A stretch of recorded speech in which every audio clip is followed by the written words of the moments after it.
Foi? Ah, e agora foi. Foi. Ó, que linda apresentação, continua. Nada, é só uma foto, são só fotos. É porque eu não consegui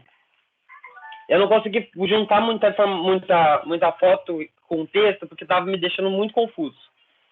E aí eu falei, vou acabar lendo, vou deixar só a imagem.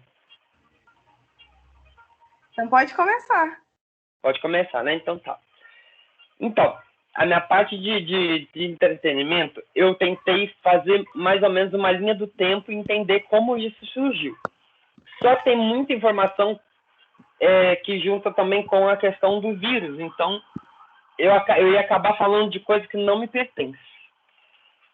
Mas só para ter uma ideia, ele começou... O vírus foi descoberto no último dia de 2019, dia 31, como como é que é o nome, gente? Deu branco. Tá vendo? Eu fico em pânico, eu esqueço das coisas. Uma pneumonia desconhecida. E aí, em janeiro, já foi descoberto que a causa do vírus. Em fevereiro, final de fevereiro, se eu não me engano, quase começo de março, a OMS declarou como pandemia, pela quantidade de casos que estava acontecendo, e entramos na quarentena em março. Aqui no Brasil, alguns países já tinham começado no final de fevereiro, bem no começo. Mas aqui no Brasil, acho que começou dia 15 ou 16 de março, por aí. E aí eu preferi começar a falar sobre as empresas que separaram e começaram a apoiar esse tipo, as causas que estavam beneficiando quem estava lutando contra o vírus, né? Então, assim, muita coisa ficou gratuita, muita coisa ficou mais fácil, que, por exemplo, a Amazon disponibilizou, está disponibilizando desde março, cerca de 50 mil livros. Então, isso, mais para frente, eu vou falar sobre a leitura, vai ver que teve aumento no hábito de leitura também por causa disso. A Forbes liberou a assinatura da revista dela gratuita pelo aplicativo ou pelo site. As editoras, no geral, eu coloquei só a mão, mas são todas editoras no geral. A Tempo Junto, que é um site que disponibiliza mais de 16 mil brincadeiras e atividades para quem precisou ficar com criança em casa. Além das operadoras que liberaram internet grátis por algum tempo. Claro, a Globoplay, serviço de assinatura que ficaram grátis por algum tempo. A Sebrae e a ADM que liberaram muitos cursos gratuitos, com certificados gratuitos. A DN que liberou alguns jogos de graça por algum período. E a Centauro que, se eu não me engano... Ai, pera que eu esqueci. Mas a Centauro, se eu não me engano, foi cursos também. Foi alguns cursos sobre esportes no site deles. E aí eu resolvi separar por categorias para principalmente conseguir dissolver isso melhor e de forma mais sucinta. Comecei pelo streaming, principalmente porque é o que estava mais presente na vida da gente, né? De formas mais sutis, porque a gente tinha menos tempo, mas começamos pelo streaming. E, nesse caso do streaming, foi catalogado na primeira semana lá de abril, entre os dias 5 e 11, mais ou menos, que o brasileiro gastou numa média 8 horas de conteúdo, tanto de streaming quanto TV por assinatura.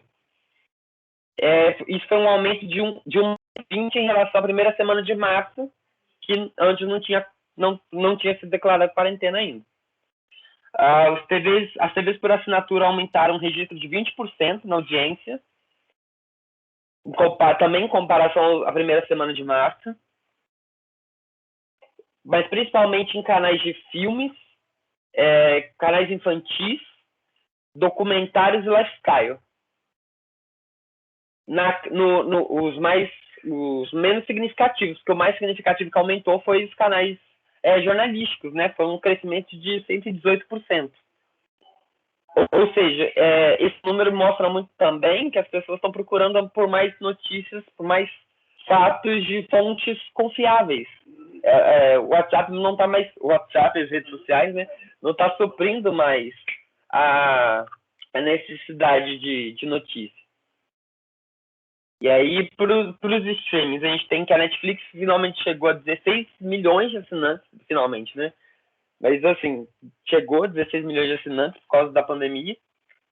E a Claro TV, junto com a NET, eles disponibilizaram uma pesquisa em que quais foram os filmes mais assistidos e as séries mais assistidas nesse período. E a gente vê até um comportamento meio sádico do brasileiro, porque o filme mais assistido foi Contágio, lançado em 2011, que já estava até esquecido, mas que por conta das redes sociais e por conta do que contava sobre o seu roteiro, que parecia muito do que estava acontecendo na pandemia, o filme teve um boom absurdo. Depois desse estão Minha Mãe é uma Peça, 3, Velozes e Furiosos, Parasita e Um Novo Dia para Matar. Já as séries mais assistidas, a gente também tem essa questão de ser até meio sádico, que a série mais assistida foi The Walking Dead. E depois veio Outlander, Game of Thrones, Lost e This Is Us. Posso fazer um comentário? Por favor. Aliás, 2 comentários. Eu não tô olhando no Teams, tá, gente? Por favor, pode interromper, pelo amor de Deus. Agora que eu vi a mão, Tati, desculpa. Não, tudo bem. É porque só para não esquecer, já que a gente está falando, você está falando sobre isso, a gente já pega no embalo e comenta. Primeiro, você estava elencando ali os filmes que as pessoas mais assistiram, né, na Netflix. Eu achei isso muito bizarro, porque as pessoas, elas já estavam tendo uma quantidade de informação pelos noticiários muito grande, né? O jornal já ficava coronavírus, coronavírus, coronavírus o tempo inteiro. Aí, na hora do entretenimento, que é quando você tem a oportunidade de não ver coronavírus, ou pandemia, ou doença, quando você tem a oportunidade de não estar em contato com epidemias, o que o espectador faz? Ele vai para a plataforma de entretenimento e ele leva a pandemia para o entretenimento, né? Pois é, uma coisa muito esquisita, gente. The Walking Dead e o Contágio, eu fiquei, meu Deus, o pessoal é muito sádico. Muito, é um sadismo muito, muito grande, as pessoas são muito masoquistas. Ai, pelo amor de Deus, eu passei longe desse filme quando começaram a falar dele no Twitter. Eu também não quis ver. Falei, não vou me dar trabalho, pelo amor de Deus, eu já tô muito sofrendo com o isolamento, ainda tem esse negócio, não vou ver, não. Agora, tem um filme que eu vou recomendar fortemente para que vocês assistam. É um documentário, na realidade. Não sei se vocês já ouviram falar. Ele está entre os tops da Netflix. Eu assisti por acaso e eu assisti essa semana e eu estou muito impactada com ele ainda. E eu não sei se vocês já viram, mas vocês precisam assistir. Chama O Dilema das Redes. Nossa, a Silvânia estava falando dessa série ontem na aula. É bizarro, gente, é bizarro. Quem não viu ainda, Ana e Ana, vocês todos, gente, assista O Dilema das Redes. É pesadíssimo. É assim, é um choque na nossa cara, assim, é um balde na nossa cara de água com gelo e um choque de realidade total, assim, sobre o que é as redes sociais hoje, como que ocorre a manipulação de dados. Inclusive, durante a pandemia, eles comentam sobre a pandemia, inclusive, comentam sobre eleições, comentam sobre o Bolsonaro, né? Uma série norte-americana, mas ela cita o Brasil na série. E é importante que qualquer pessoa assista, principalmente a gente que é da área de comunicação. Então, eu vou aproveitar o gancho que você está falando aqui de streaming e vou recomendar que vocês assistam. Mas, assim, tem que ver, não é assim, tem que ver, gente, O Dilema das Redes. Tudo aquilo ali que foi dito é a mais pura verdade e faz com que a gente repense muito a nossa relação com as redes sociais, ainda mais em tempos de pandemia, que se tornou ainda mais intensa, né? Nossa, Ana, pode falar. Ana quer falar, fala. Você estava falando do dilema das redes e essa coisa de privacidade, que é um debate muito forte hoje em dia, né? Tem um Twitter, eu vou recomendar para vocês, chama todo em inglês. Eu levantei a mão de novo sem querer. mas ele chama The Internet of Things. E daí ele mostra do quanto a gente está se tornando cada vez mais dependentes da internet de umas coisas completamente sem sentido. Esses dias tinha um cara reclamando que ele não conseguia dormir porque ele tinha um colchão inteligente que estava atualizando o software. Daí ele não podia dormir porque o colchão estava atualizando. E é uma coisa muito bizarra. Mas como é um colchão inteligente? O que o colchão inteligente faz? Eu tô pensando como é que ele tá atualizando, mas tudo bem. Não, tem umas coisas muito bizarras, assim, tipo, eu dei até uma olhada, porque eu tive a mesma dúvida. Eu falei, não é possível. E ele tem controle de temperatura, tem controle de densidade, para deixar mais macio, mais leve, tem umas funcionalidades assim. Uau! Mas é muito interessante o quanto tudo, coisas que não têm necessidade, estão se tornando cada vez mais conectadas, assim. É um pouco assustador até de ver às vezes. E eu acho que agora, com as pessoas estando mais tempo em casa por conta da pandemia, vai dar uma acelerada também, né, na internet das coisas, né? Essa inteligência artificial, acho que ela vai crescer muito. Aquele dispositivo Echo da Amazon, ele já está sendo mais vendido. As pessoas em casa, elas passam a valorizar mais e querer funcionalizar mais a sua casa, né? Investir mais na casa. E eu acho que isso também vai acelerar um pouquinho o processo. Tanto é que o próprio Malfinino comentou com a gente daquela função da TV, para você comprar direto da TV, né? Quer dizer, acho que isso vai acelerar muito mesmo agora. Inclusive, o Alexa, de uns tempos para cá, por conta do TikTok também, ele foi um dos itens mais vendidos da Amazon e ela dobrou o preço dele. Eu fiquei impressionado com a capacidade do ser humano. Olha só, olha que bizarro. E eu tive contato com essa Alexia, porque o meu ex, ele é doutor em robótica. E aí a Amazon deu para ele de presente como um experimento. Ela estava testando ainda a Alexia, a versão brasileira, né, em português da Alexia, e aí ele ganhou uma. E aí eu tinha em casa, e era bizarro, porque ela só reconhecia a voz dele, ela não reconhecia a minha voz. Era só entre aspas, dono dela, né? E ela falava tudo. Você perguntava, Alexia, que horas são? Alexia, o que eu tenho para fazer amanhã? Alexia, como é que vai ser o clima amanhã? Vai chover? É bizarro, gente, ela respondendo assim, é assustador. Ai, meu Deus, socorro. E é engraçado, porque assim, se você compra uma Alexa, você tem que comprar os dispositivos para sua casa também. E aí vai um gasto atrás do outro, que eu só não entrei nessa onda da Alexa por causa disso. É a mesma lógica da Apple, né? Que te faz comprar vários produtos da Apple. Ela te faz ser dependente da rede Apple, né? Uhum. Porque você compra uma Alexa, não tem como. Você compra uma lâmpada, aí depois você compra um dispositivo para entrar na tomada da TV para ligar no comando de voz. Aí você compra outro, você compra outro, você compra outro. Quando você vê, você gastou R$1.000, você não sabe nem de onde. É, verdade. Mas continua, César. Beleza.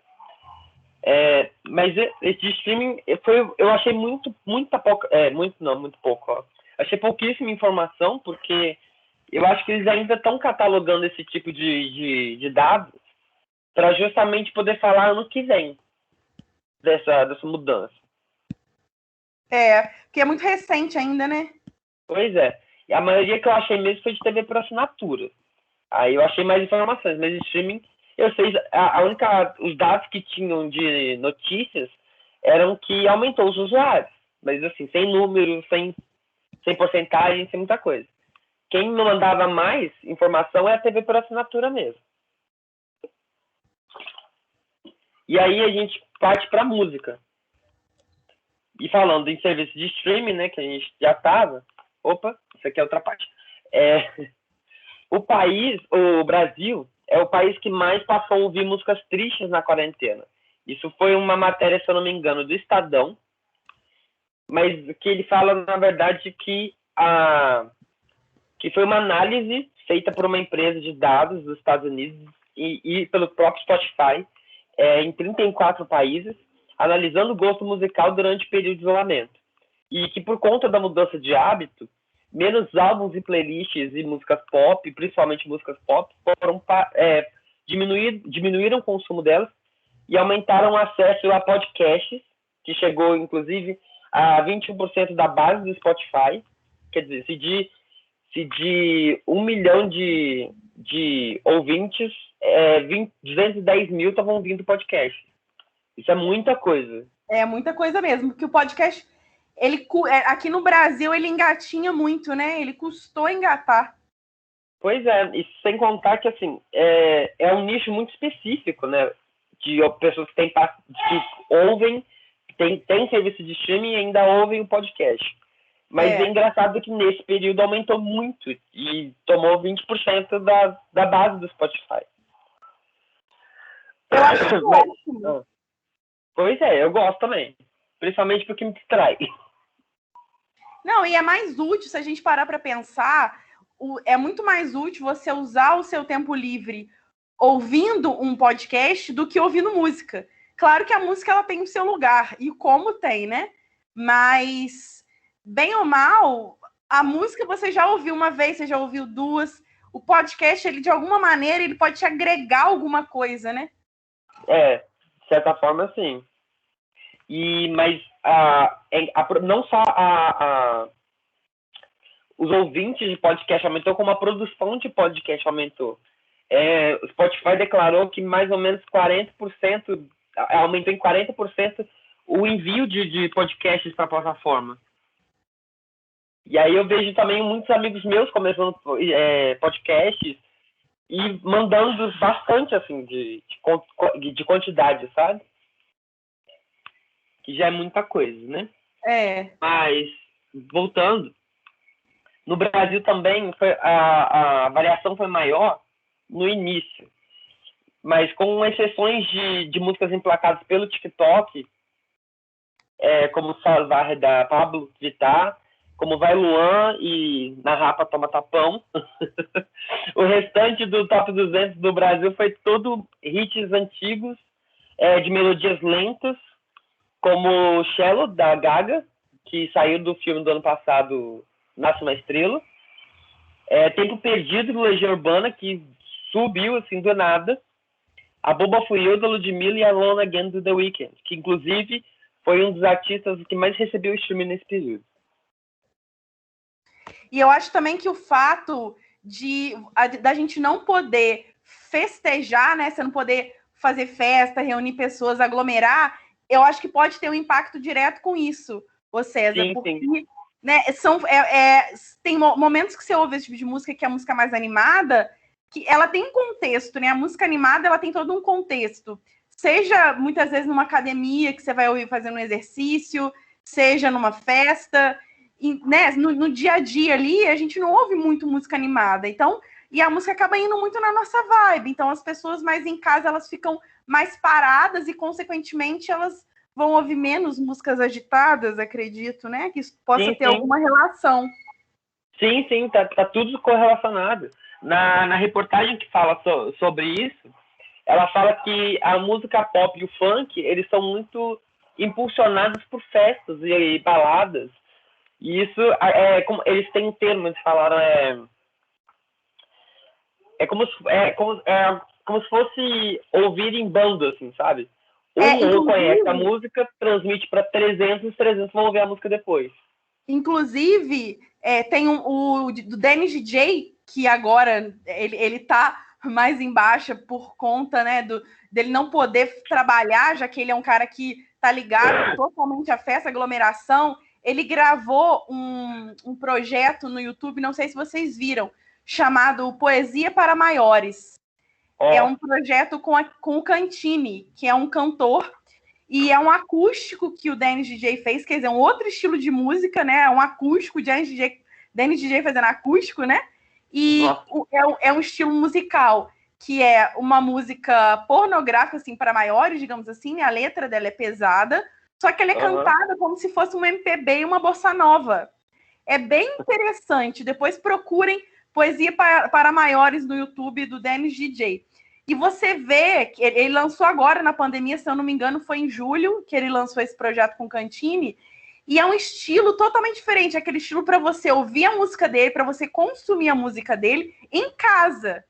Não é para você dançar, é um acústico, é para você ouvir apreciando, né? Você pode colocar para tocar, mas é completamente diferente da proposta de uma festa. E eu acho que ele fez esse projeto justamente pensando nisso. Eu vou criar um estilo de música que a pessoa possa ouvir sem precisar ficar dançando por aí, entendeu? Porque ela não pode fazer isso. Aham. Ele se adaptou, né? Ele pegou o funk e ele adaptou o funk ao momento que a gente está vivendo. Ele prestou atenção no consumo da música, né? Muito Exatamente. Exatamente. Eu vou dar uma olhada depois, que eu não conheci. Esse projeto. Diga. Ah, sou eu? Tá. Não, eu achei muito curioso o projeto, porque eu nunca não tinha ouvido falar ainda, não. Não, e a letra, gente, a música começa, você fala, nossa, mas é uma bossa nova. É uma música, assim, que você imagina Manuel Carlos, a Helena na areia na praia do Leblon, caminhando. E, de repente, a letra começa a falar putaria. Só que é de um tom, é de um ritmo de bossa nova. Então, assim, a combinação ficou genial. E a voz do cara é uma voz maneira, com a pegada do Denis, assim, ficou sensacional esse projeto do Denis. Vale a pena ouvir. Gente, não, vale a pena conhecer, deve ser muito bom. Ai, Deus. Mas voltando pro Spotify, Tati, o Spotify ganha 30% novos assinantes nesse período de março a maio, chegando a uma estimativa de mais ou menos 300 milhões de pessoas ao redor do mundo. Mas, em compensação, os usuários grátis, né, que acessavam o Spotify ouvindo os anúncios e tudo mais, caiu em 15%. Que a maioria deles provavelmente também ouvia de vez em quando, ou de vez em nunca, e aí, por conta de ficar em casa, acabou assinando para não ter que ficar... porque ficou saturado da publicidade. Pode ser. Eu assinei o YouTube, eu não assinei o Spotify não, mas eu assinei o YouTube, porque no YouTube você também consegue ouvir música, né? Inclusive, eu tô doido pra experimentar, mas eu morro de medo de não conseguir pagar, porque eu já tô com o Globoplay também, Amazon, é mais um, eu não aguento. A gente só vai acumulando, né? Só vai acumulando. Eu não quero nem ver quando a Disney chegar aqui, vou ficar doido. Mas, e outros dados do Spotify, é que a playlist que mais cresceu no Brasil foi o Mundo Disney, com 3.634%. Isso foi uma indicação principalmente da necessidade dos pais se entreterem seus filhos em casa. Ah, verdade, verdade. Mas Mundo Disney, a playlist de músicas assim da Disney, seria isso? Isso, dos filmes, né? Até a trilha sonora toda. E aí se eu não me engano, a Disney americana, ela tem um perfil com todos os álbuns, todas as músicas principais dos filmes. Mas o Mundo Disney brasileiro é uma coisa mais recente. Eu acho que justamente por conta disso. Eles aproveitaram o período. Porque esse crescimento é gigantesco, assim. 3.000% é muita coisa. É muita coisa mesmo, nossa senhora. Mas faz todo sentido. Deve ter sido difícil, né? Para quem tem filho, sem estar na escola, ter que pensar em maneiras de entreter a criança realmente não deve ser fácil. Principalmente criança pequena, né? Porque os maiores ainda têm lição, têm aula online. Os pequenos que não tem como. E você chegou a ver alguma coisa sobre Lucas Neto, Felipe Neto, essa galera, se eles tiveram algum crescimento do canal deles, da venda de produtos nesse tempo de pandemia também? Eu cheguei a ver só do Felipe. Mas o crescimento dele, que eu li, não foi um crescimento significativo para dizer que foi justificado pela quarentena. Mas eu não tenho certeza agora, porque foi realmente só um link que eu dei uma olhada, vi que não era um número muito significativo e deixei para lá. Entendi. Mas voltando, os artistas, aí a gente vai um pouco para as lives. Ah, não, desculpa, tem mais uma coisa. As playlists também que mais cresceram depois do mundo Disney foram Mellow Days, Feel Good, Calmaria, Yoga e Meditação, Slow-Fi, MPB para crianças e Nana Neném, com um crescimento acima dos 200%. E aí a gente vai para as lives. Principalmente os artistas que fizeram lives nesse período tiveram um crescimento no Spotify, que geralmente acontecia depois de grandes shows ao vivo, no estilo Rock in Rio. Gustavo Lima e Michel Teló tiveram 40% de aumento nos plays, enquanto a Sandy chegou a quase 50%.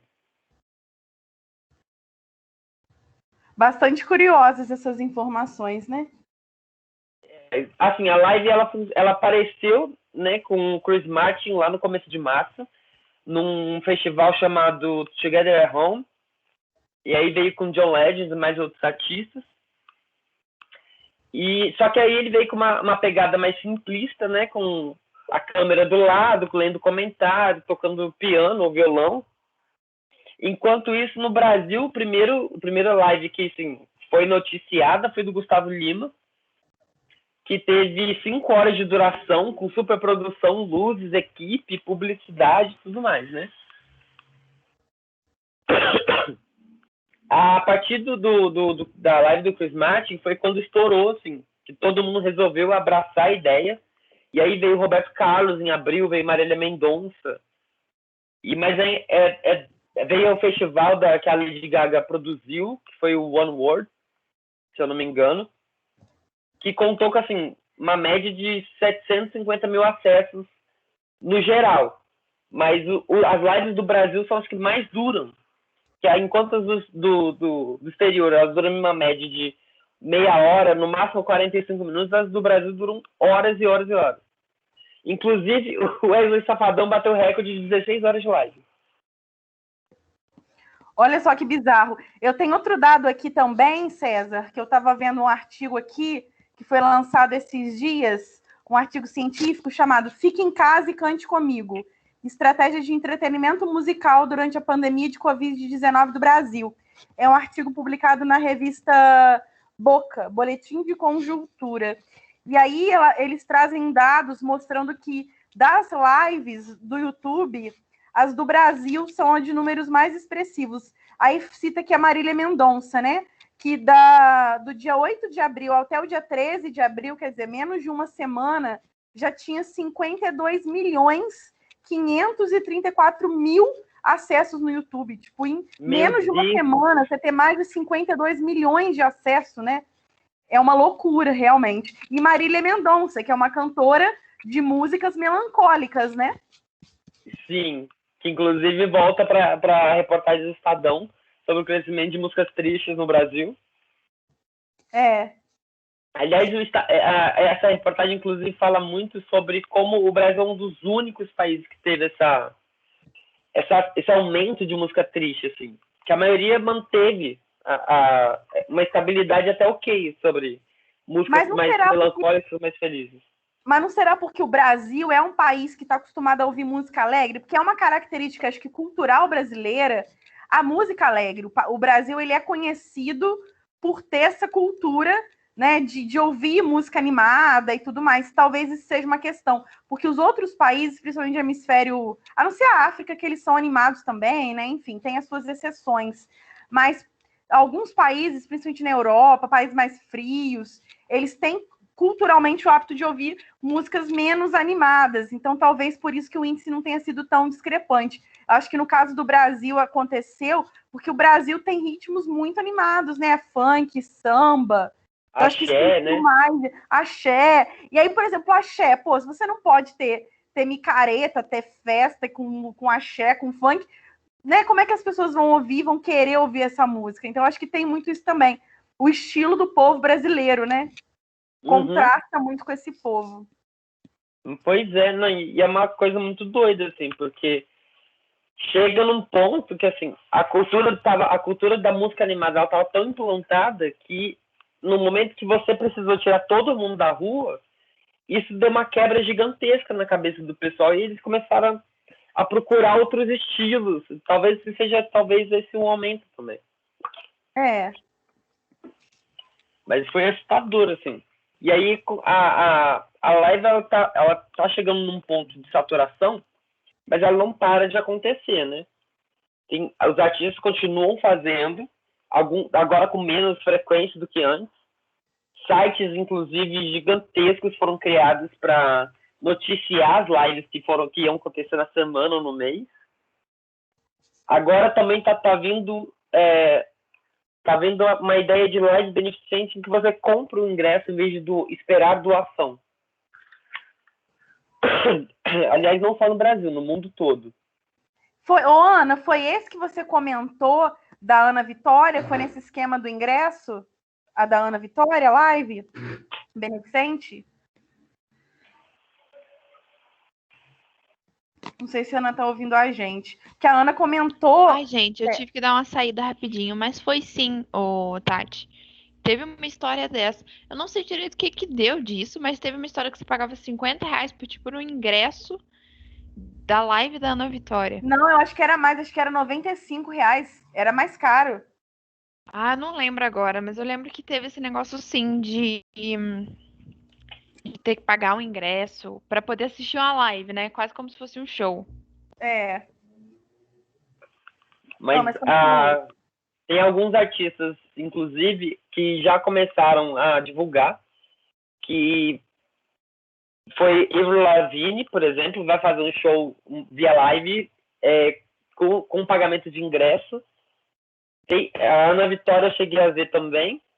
E teve mais algum que eu tô tentando lembrar, algum artista latino, não sei se foi... foi o RBD que marcou, que voltou agora pro Spotify com tudo. Inclusive, eles bateram recorde de a playlist mais ouvida dos últimos artistas. E agora eles estão planejando esse show. Eu acho que a questão do RBD, assim como de Sandy Júnior, é aquela coisa que a gente comenta da nostalgia, né? Quando você está vivendo um presente que não é feliz, você volta para o seu passado, porque você sabe que lá no seu passado, comparado com o seu presente, o seu passado está melhor. Ele era feliz, aquela história do eu era feliz e não sabia, né? Todo mundo está num presente infeliz, então você acaba voltando para o passado. E eu acho que o RBD ele conseguiu pegar carona nesse momento nostálgico da galera, né? Não só pegou carona, como pegou os recordes e todos os números que pôde, porque tá absurda assim, a quantidade, né? Esse show dele, se eu não me engano, foi programado para dia 2 de novembro e teve os ingressos esgotados, os ingressos digitais, de um show digital, de uma live em 40 minutos. Olha só, as pessoas pagam o preço que for, né? Pois é. Teve a ideia do drive-in, que inclusive essa foto aqui, eu coloquei porque eu achei muito interessante, porque ele simplifica o que eu estava falando. Teve um artigo, inclusive, postado no G1, que ele posta os lados positivos e negativos do drive-in. Só que na parte que ele fala positivo, ele reforça muito um discurso emocional, de como as pessoas estavam necessitadas de um evento, estavam necessitadas de tirar aquele sentimento ruim, colocar para fora, seja numa música, seja ouvindo o seu canto favorito. Só que os pontos positivos negativos eram enormes, assim. Eles falam que a ideia do drive-in é boa, mas é mal executada porque ela é muito elitista. Que aí eles simplificam como um exemplo de que o ingresso do drive-in chega a R$550 por carro. Isso quando não cobram por pessoa. E que a maioria das vezes... É mais bizarro, as pessoas pagam. Eu não sei como é que é a situação aqui de fora. Eles estavam fazendo shows naquele Parque Sul, né? Estava tendo um show de drive-in no Parque Sul. Não sei como é que tá ainda, se continua tendo. Eu cheguei a ver um evento também no estacionamento do Independência. Eu não sei se rolou mesmo, se desistiram de última hora. Eu sei que teve um dos últimos que eu estava olhando desse parque que teve no Parque Sul. Eles cancelaram. Era um espetáculo infantil, um musical infantil, uma coisa assim, e foi cancelado. Eu fiquei me perguntando se foi cancelado que não encheu, né? Não conseguiram lotar, ou se teve algum problema. Eu sei que depois disso nunca mais vi divulgando esse tipo de show aqui em Juiz de Fora. Eu não sei como é que tá no resto do Brasil, né? Porque agora também não estava tendo nada aberto. A gente tem que pensar também que não estava abrindo nada. Agora, a live eu acho que está saturando e talvez o drive-in esteja diminuindo porque as coisas voltaram a funcionar, né? Eu fui em Petrópolis na semana do feriado do dia 7 de setembro e eu vi naquela praça. Como é que chama, Ana? Aquela praça que tem ali, que tem o Luigi, que tem a Petiscaria Imperial, não sei se você sabe o nome, eu esqueci. É uma praça que tem lá em Petrópolis, que tem um barzinho assim no meio da praça. E o que eles fizeram? Eles colocaram um músico numa tenda, sabe aquelas tendas brancas que a gente monta assim? Colocaram um músico nessa tenda, isolado ali naquela tenda, e as mesas em volta dele. E ele fez o show, música ao vivo rolando normal, e ele isolado ali naquela tenda. Então, quer dizer, estão tentando colocar, né, fazer de novo com que as coisas voltem, né, aos pouquinhos, eu acho que vai acabar voltando. Assim, eles comentavam também que a ideia do drive-in é um negócio muito saudosista, né, que traz aquela expectativa dos anos 80, 50. Nossa, eu acho e assim, para quem não viveu isso, é também uma experiência nova, né? De saber como é que era, aquela coisa da memória, que é a saudade do que a gente ainda não viveu, né? Uma maneira de você saber como é que era. É mais até que pela experiência do que pelo próprio espetáculo, né? Pois muita gente reclamou também, Tati, porque no drive-in, quando você estaciona, essas caixas de som por aqui, elas são instaladas ao lado do carro. E, assim, em alguns drive-ins, em outros, eles são sintonizados por uma frequência de rádio exclusiva para aquele evento. E nessa sintonia, o acústico, o som ficava muito ruim. E aí o pessoal não gostou, houve muita reclamação. Eles preferiram a situação da caixa, mas a caixa também era mais cara. Então, foi uma coisa que deu certo, mas parece que por 2, 3 shows, assim, foi muito específico. E sendo caro, as pessoas vão cobrar, né? Elas vão cobrar qualidade. Está pagando preço alto, elas vão cobrar qualidade. Isso sem contar a segurança, né? Porque se você dispõe de fazer um evento nesse porte, você precisa de uma quantidade absurda de gente. Oi, Manfred. Então, mas no drive-in, também, em alguns casos, né, foram instalados transmissores de FM, onde a pessoa se sintonizava pelo rádio do carro, na estação. Sim. E pela estação ali, eles ouviam pelo áudio do carro mesmo o show. Teve drive-in que não foi nem instalado o som, foi instalado o transmissor de FM. Sim, sim. Inclusive, porque eu estou comentando que teve alguns que foram esse caso. Nesse caso do sintonizador de FM, o pessoal não gostou por conta da qualidade do som, que provavelmente devia ter algum problema, alguma interferência, acabaram não gostando. E foi um nível de reclamação muito grande. Mas, assim, também, se você parar para colocar na ponta do lápis, é pouca gente. Então, sei lá, no estádio do show do Roupa Nova teve 200 carros, 280 carros, se não me engano. Então, assim, de 280 carros, 4 pessoas no máximo, você vai ouvir. Se um reclamou ali, o outro também vai reclamar. E aí você já tem 4 reclamações em um carro só, né? Talvez seja até por isso. Teve um artista, inclusive, que estava gravando o DVD dele no drive-in, porque ele já tinha planejado gravar esse ano, por conta da pandemia atrapalhou. Mas aí ele falou, vou fazer assim mesmo. E aí gravou o DVD no formato drive-in. Eu não sei, foi uma dupla sertaneja, não lembro o nome agora deles, não. Mas a ideia do evento elitista, eu tenho que concordar, porque é realmente bem caro. Mas para quem tem carro, acaba não sendo tão absurdo assim, né? O negócio é que você consegue dividir ali, né? Você racha entre as pessoas que estão no carro, né? Sim, sim. Acaba ficando mais tranquilo. Mas de música, resumidamente isso. Agora a gente parte para os games. Apesar da quarentena ela ter sido marcada por uma crise econômica em todos os países, né, em todos os locais, o mercado dos games ele não sofreu com isso. Aliás, ele foi um dos mercados que mais teve um impacto positivo em questão de venda, em questão de aceitação do público, acho que justamente pelo tempo que as pessoas começaram a ter, né? Então, pela Twitch, por exemplo, que eu falei na última... Não, eu falei da Steam, desculpa, mas Steam eu vou falar daqui a pouco. Na Twitch, por exemplo, que é uma rede social de transmissão de jogos, ela teve aumento de 45% nas transmissões, isso de março para cá. E nisso também teve o aumento de consumo de música, porque os usuários relatam que eles gostam de jogar acompanhado de uma trilha sonora.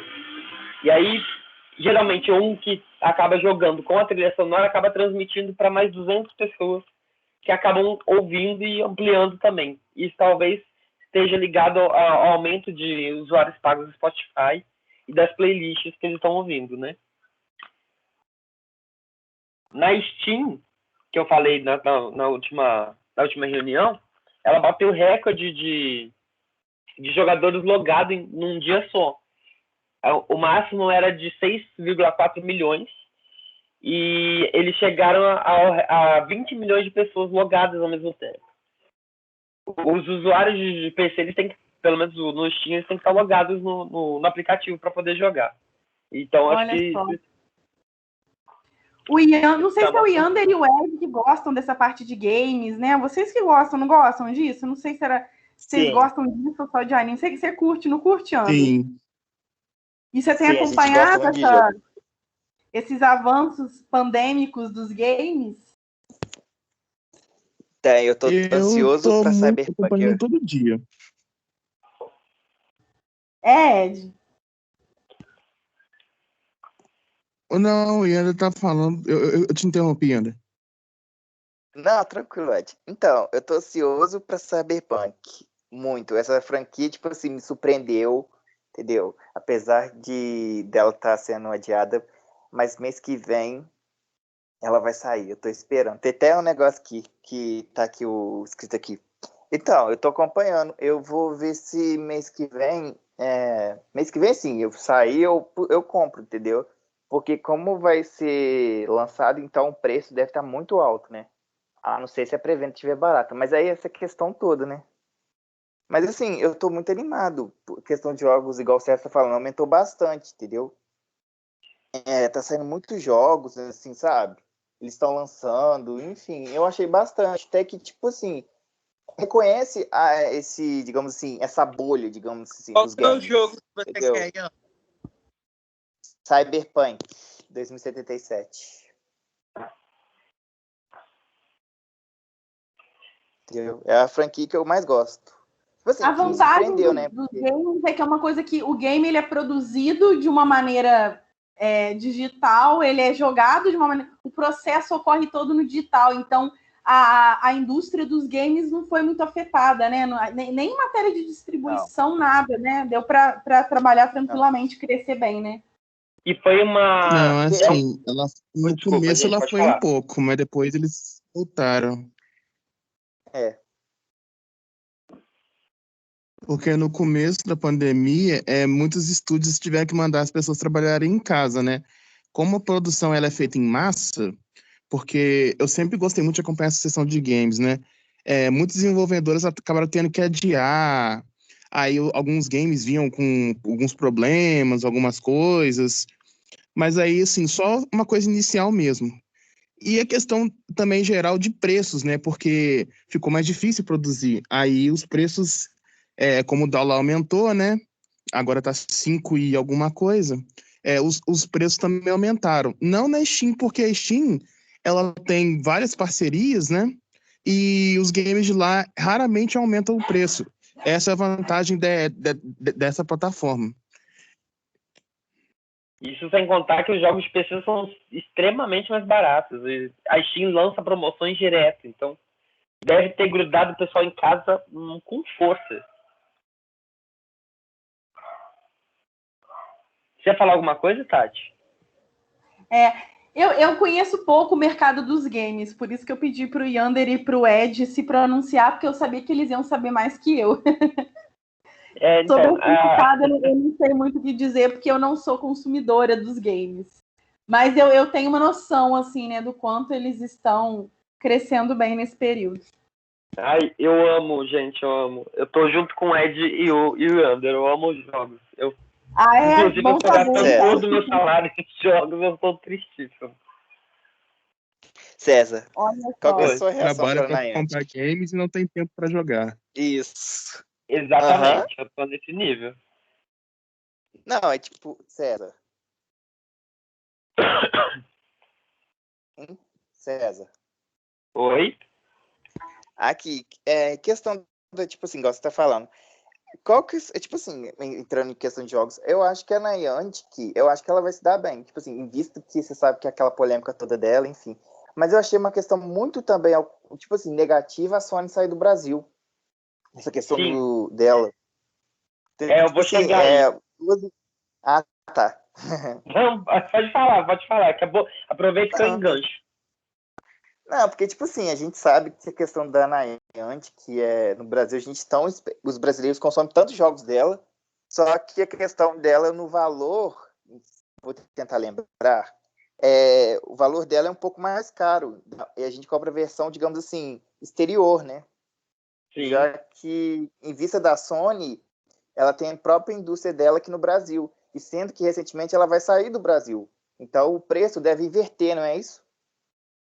Então, mas o que aconteceu, na verdade? A Sony retirou todo o mercado dela aqui do Brasil, mas ela manteve a marca PlayStation aqui no Brasil. Ela tirou TV, ela tirou celular, mas o PlayStation continua. Entendi. Eu achei que fosse, tipo assim, a empresa dela toda, sabe? Corporação. Sim. Não, é só... Ela tirou só o mercado de TV e smartphone e outros periféricos, né? Os games continuam. Mas o mercado de games no Brasil é quentíssimo. Ferve horrores. Se eu não me engano, é o segundo país que mais consome games depois dos Estados Unidos. Em questão numérica, né? Porque Japão tem uma cultura muito mais forte. Mas em questão numérica aqui, o Brasil ganha por causa da quantidade de gente. Mas você falou do Pokémon, da Niantic. A Niantic Sim, a Niantic toda. Eu não sei exatamente, mas Pokémon GO foi o aplicativo que mais lucrou durante a quarentena. O que é irônico, porque é um jogo que você tem que sair de casa, caminhar, fazer todas as coisas andando e saindo. Isso que eu tô me perguntando, mas aí ele continuou com essa dinâmica de você ter que ir pra rua para poder caçar Pokémon na pandemia? Ele adaptou principalmente a jogabilidade, né? E colocou algumas coisas que dava para fazer à distância. Então ele além de implementar isso, ela apelou no marketing em questão de joga em casa. E acho que isso ajudou, né? De alguma forma. Só em uma semana... Mas compensação... Não, pode falar. Ah, tá, desculpa. Nos Estados Unidos, só em uma semana de quarentena, acho que lucrou 23 milhões de dólares. Nossa. Isso é coisa pra caramba, assim. Sendo que o maior valor que tem de gasto dentro do aplicativo, acho que é 10 dólares nos Estados Unidos. Então você imagina, em 23 milhões. Quantas pessoas não gastaram nessa brincadeira, né? Gente, o vício, as pessoas pagam qualquer coisa, definitivamente, pela música, pela paixão e pelo vício, né? Para manter qualquer coisa. Mas nisso, e aí, a gente tem... ao tédio, né? Naturalmente já paga. Somado ao tédio da pandemia, aí que paga mesmo. Aí que mantém. E principalmente porque o Pokémon GO é um jogo de comunidade, né? De você conhecer pessoas, juntar pessoas e sair andando. A comunicação provavelmente não morreu, então o pessoal ficou nervoso, não tinha nada para fazer e começaram a gastar com a adaptação que a Niantic fez. Ô, Tati. Oi. Só para encerrar aqui, porque você falou nessa questão de preço, não é? Hoje em dia, assim, em console, né? Jogos geralmente estão na faixa de 200, 250 reais, né? Com esse problema da pandemia, a tendência dos jogos é chegar até mesmo no Brasil 350 reais. Nossa. Aí as pessoas pegam e usam cartão, né? Porque elas não vão ter dinheiro, vão usar o auxílio emergencial, vão parcelar no máximo de vezes possível, né? Para comprar.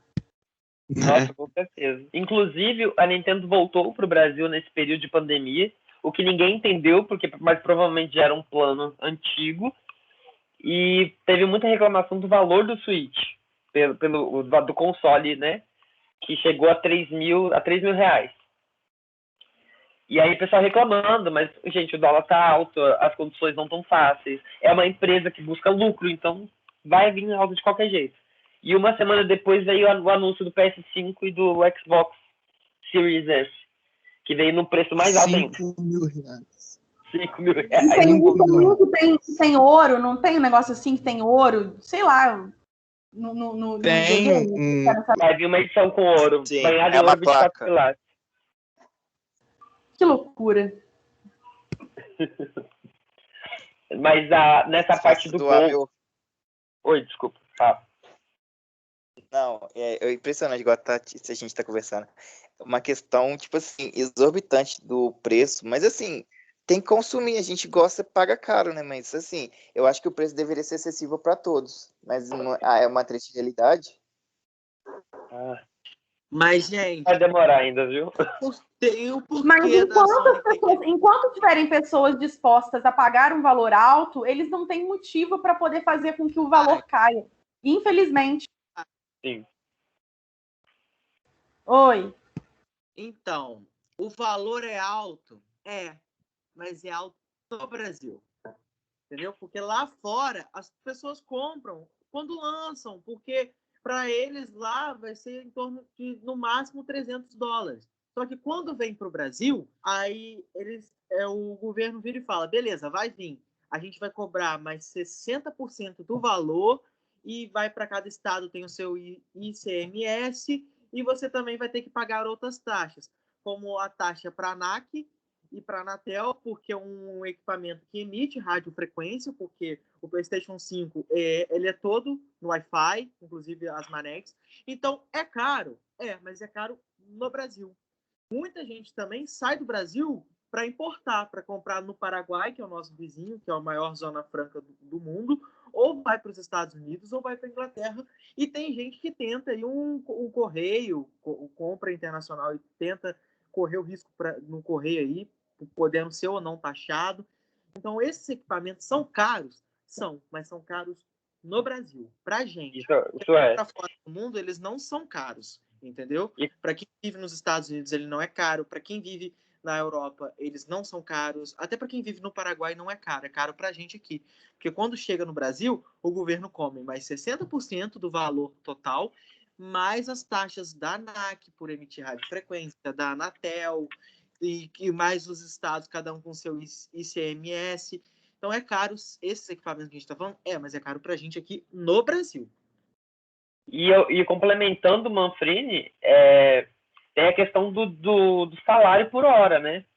O americano ou o canadense, por exemplo, ganha $112 a hora, tá? Desculpa, a semana. O Brasil, numa média, está em torno de R$40 a hora. Então fica muito mais difícil. E sem contar também, até complementando vocês também, eu estava vendo até uma matéria, tem muito vereador, político querendo conseguir votos, né? Prometendo agora, antigamente era diminuição dos impostos, né? Hoje em dia prometendo diminuição no valor de mercados eletrônicos. E querendo taxar o livro. O próprio Bolsonaro mesmo se elegeu no mercado, assim, entre os nerds, assim, prometendo isso. Que ele chegou a fazer promessa na campanha dele para o preço dos eletrônicos e de câmeras, de produtos internacionais, assim. Ele chegou a fazer uma promessa dessas. Mas ele não abaixou, né? Só aumentou, né? Aumentou. Só aumentou. E vai usar a pandemia como desculpa. Inclusive, com a pandemia, muitas lojas de eletrônicos internacionais que tinham no Brasil fecharam. A Sony, a DJI.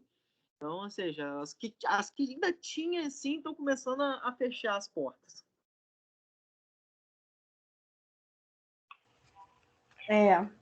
Triste realidade. Para quem gosta de games, isso é muito triste. é ser refém, né? Ser refém dessa indústria, pelo menos aqui no Brasil. Pois Mas é. pode continuar, César, pode continuar. Beleza.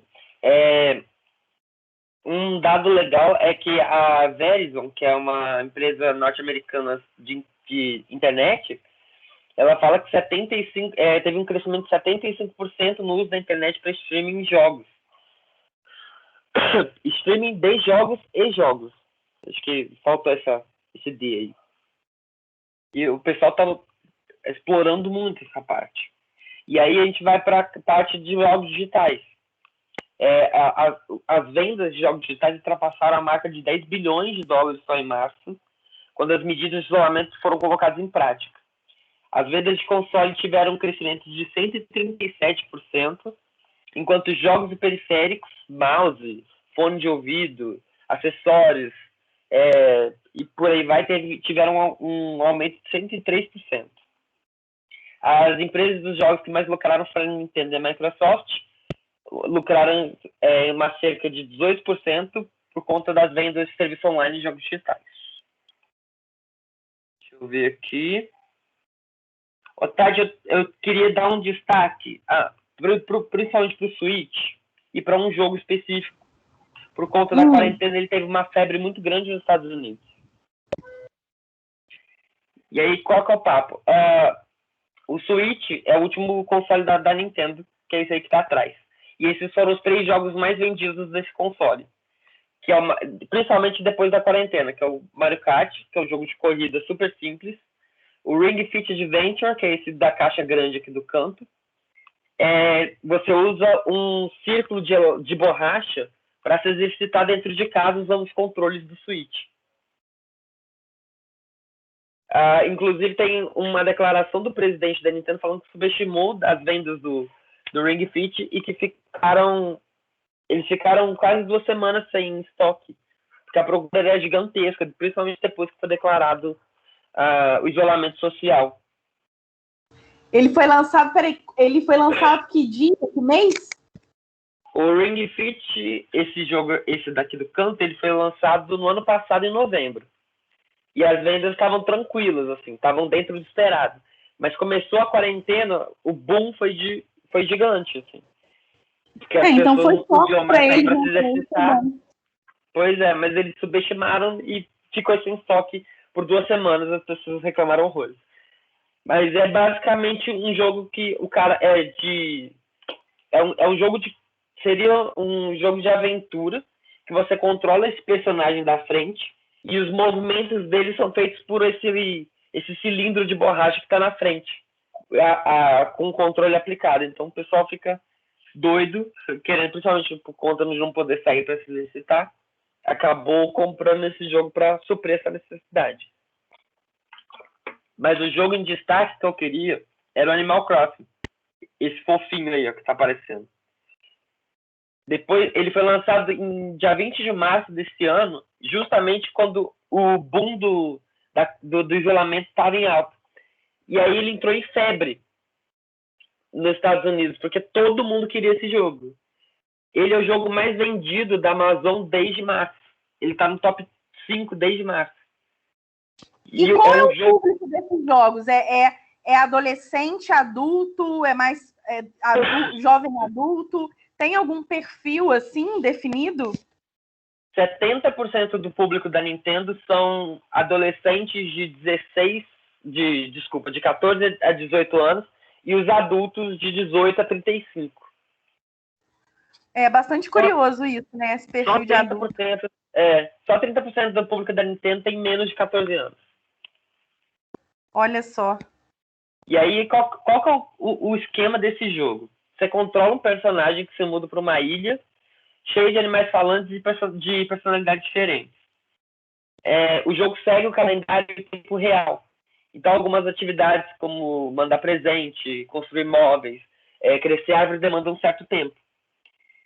E aí, justamente, esses móveis e essas coisas que você faz, ela personaliza a ilha de acordo com o seu gosto. E aí, qual que é o esquema desse jogo? Que foi usado principalmente na quarentena e no isolamento. Por conta de não ter mais a proximidade de não ter mais a questão física, as empresas começaram, ou empresas avulsas, começaram a usar esse jogo para ganhar dinheiro. Empresas de decoração de interiores, por exemplo, para poder montar a ilha de um jeito bonito. A Hellmann's fez uma campanha institucional voltada para doação de alimentos dentro do jogo. Teve o último candidato da presidência dos Estados Unidos fez campanha eleitoral dentro do jogo, está fazendo campanha principalmente para o pessoal votar, já que o voto lá é facultativo, né? E ele por ser muito simples, né? Por ter uma didática muito tranquila e não ter vilão, vamos colocar assim, não ter alguém para lutar contra, entre aspas, ele não tem como perder. E ele não tem como perder não causa frustração.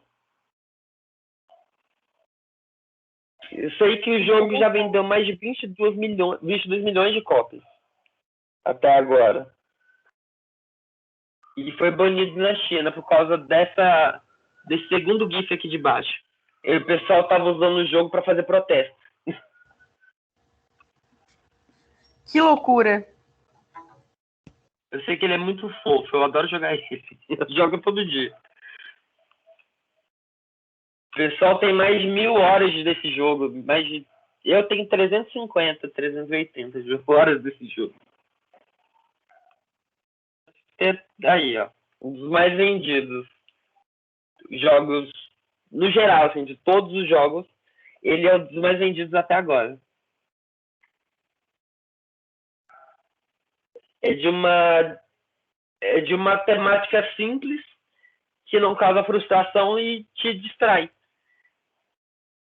A receita é o jogo favorito do pessoal isolado. Não tem como. Interessante. Aliás, é engraçado porque as pessoas elas postam principalmente divulgando o que elas fizeram na sua ilha, como elas decoraram sua ilha, e aí vai chamando mais atenção dos que não jogam para acabar comprando o jogo. Uma que saiu divulgando o jogo de graça, assim, por conta da própria decoração, foi a Capitã Marvel, a atriz que faz a Capitã Marvel, esqueci o nome dela. Brie Larson. É isso, acho que é isso. Isso, Brie Larson. Ela faz, inclusive, live fazia quase toda semana para mostrar como é que estava ficando a ilha dela. E por último, é o hábito da leitura. Que eu achei, inclusive, pouquíssima informação, mas eu fiquei bem triste com isso. O hábito de leitura aumentou 50% desde março. As vendas de e-book, principalmente, ganharam uma popularidade inédita.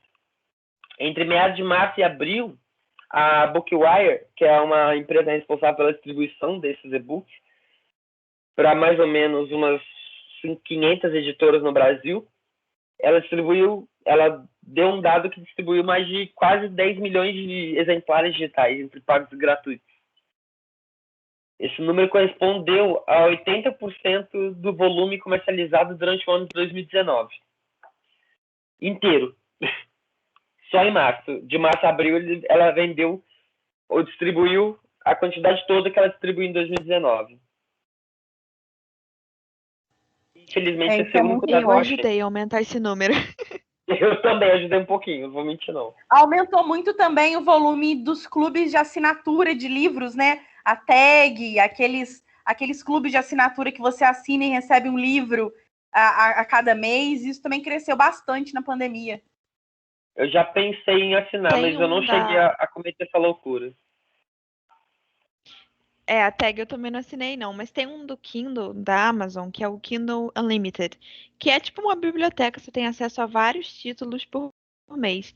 Esse eu não resisti, esse eu assinei.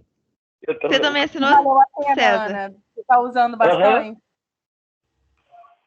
Olha, pra mim valeu muito a pena. Muito mesmo. Tem muitos títulos muito legais, tipo Drácula, tem Orgulho e Preconceito, tem vários títulos muito interessantes. Tem uns muito toscos, assim. Mas se você olhar direitinho, você acha muita coisa boa. Eu gostei bastante. O legal é que, por exemplo, a Tag, ela é um serviço de curadoria também, né? Eles não enviam qualquer livro, eu acredito, né? Então, é uma questão mais de confiança. Mas hoje também a gente tem tanto canal no YouTube, tanta página no Instagram, de perfis que indicam, né, e recomendam leituras. Hoje em dia não é tão difícil assim, né? Você encontrar um título bacana para ler. E realmente a pandemia, você ficar em casa, fez com que muita gente resgatasse esse hábito, né? Até mesmo para acalmar, para fugir um pouco das telas. Eu acho que o hábito que eu digo assim, do livro físico mesmo, né? Porque a gente acaba ficando muito tempo de frente para a tela, seja para jogar videogame, seja para assistir streaming, né? Então também é uma forma de você fugir um pouco, né? Descansar um pouco a sua visão das telas. Eu já. Nossa. Oi, Ana, fala. Deixa eu só fazer um comentáriozinho rapidinho, César.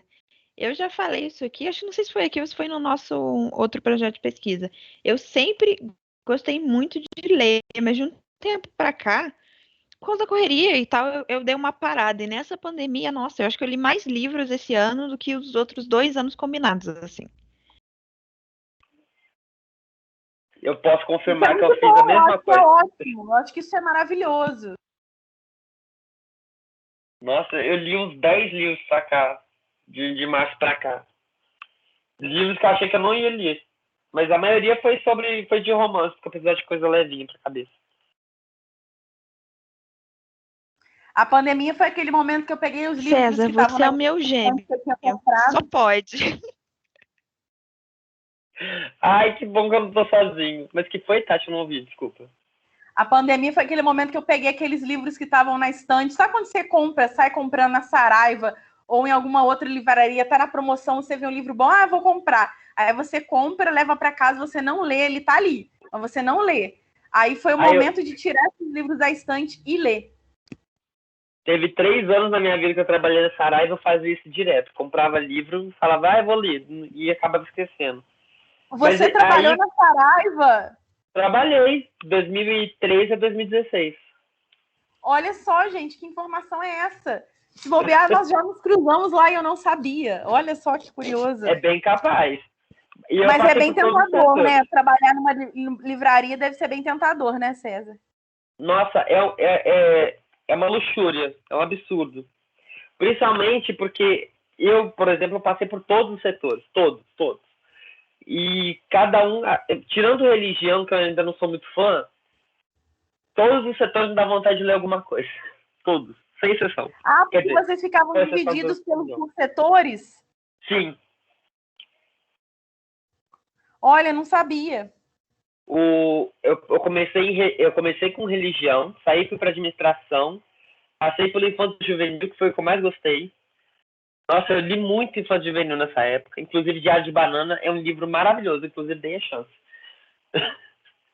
Passei na literatura nacional, que inclusive muito injustiçada na época. Hoje deve estar um pouquinho melhor, mas nem tanto, né? Porque literatura no Brasil é uma coisa muito triste. Eu só não ajudei na literatura internacional porque é a maior da loja. E aí ela demandava muito mais tempo, muito mais rapidez. Aí eu perdi porque eu ficava lendo os resumos. Olha só. Mas aí eu vendia bem, então tá tudo bem. Pra eles tava tudo bem. Mas pode continuar. Mas era fantástico. Não, eu acabei. Na verdade, infelizmente. Eu fiquei perdido em algumas. Fiquei perdido em algumas informações, em algumas partes, principalmente games. E aí eu não consegui pesquisar muita coisa a mais. Eu tive vontade de pesquisar muita coisa, mas eu acho que não ia nem dar tempo de falar. Mas a gente vai ter oportunidade de esmiuçar várias dessas coisas que foram comentadas aqui ao longo aí desse nosso semestre. Com certeza, César. Obrigada, foi ótima a sua apresentação. E é interessante a gente pensar um pouquinho em cada um desses setores, né? Porque o setor de entretenimento ele é muito grande. Então dá para a gente esmiuçar em muito cada um desses itens aí ainda. Obrigada. Sim, é muita coisa, muita coisa. É muita coisa. E esses dados, foi bacana porque você trouxe muito dado estatístico que constata, de fato, esses aumentos, né? Essas percepções, assim, igual essa questão da música melancólica e do aumento dos jogos, são coisas assim que realmente comprovam o comportamento, a mudança de comportamento das pessoas durante a pandemia, né? Isso é bem curioso de observar, assim. Os nossos hábitos de consumo retratam muito isso. E é meio paradoxal até, porque a gente vive um momento de crise financeira e, ao mesmo tempo, a gente não deixou de consumir, né? A gente muitas vezes mudou os nossos hábitos de consumo, mas a gente não deixou de consumir. Isso que é mais curioso a gente observar. Mais, né? É. E acabou muito mais, muito mais. É verdade. E semana que vem? Quem quer falar semana que vem? Ana, Yander, quem quer apresentar semana que vem? Pode ser eu? Pode sim. Semana que vem não, né? Na outra. Agora a gente se encontra novamente no dia 7 de outubro, Ana. Tati, acho que vai ser período de AV1, não? 7 AV1? Acho que essa semana vai ser período de AV1. Semana de AV1. Então a gente faz semana que vem, pode ser? Pode. Por mim, tudo bem. Pode ser, Ana, semana que vem? Dia 30? Porque aí a gente pula a semana da V1.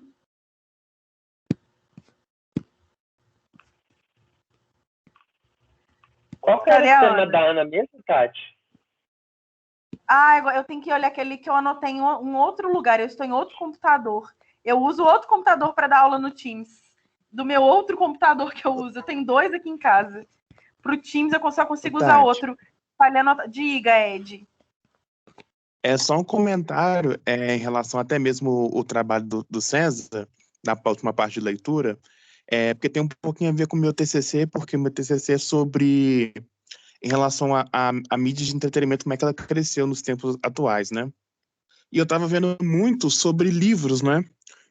Como é que, hoje em dia, os livros no Brasil, né, eles estão sendo cada vez mais negligenciados, porque o entretenimento ele tem um maior alcance nas pessoas, né? E aí, com a pandemia, parece que as pessoas ficaram meio que enjoadas de ficar o tempo todo na tela do computador, na tela da televisão, e acabaram passando um tempo nos livros, né? E eu tava vendo, porque eu gosto muito de livro de investigativo, né? Livros de terror, né? A venda desse gênero caiu absurdamente, tanto que nem chega aqui mais no Brasil. Os livros que mais chegam são livros religiosos, livros mais light, digamos assim, entendeu? São livros que o pessoal tá mais comprando. Eu mudei o meu tema da tese de doutorado e eu vou falar exatamente sobre isso agora, Ed. Quando eu tiver mais dados, eu vou trazer para você também. Nossa, eu vou adorar. Né, Ed?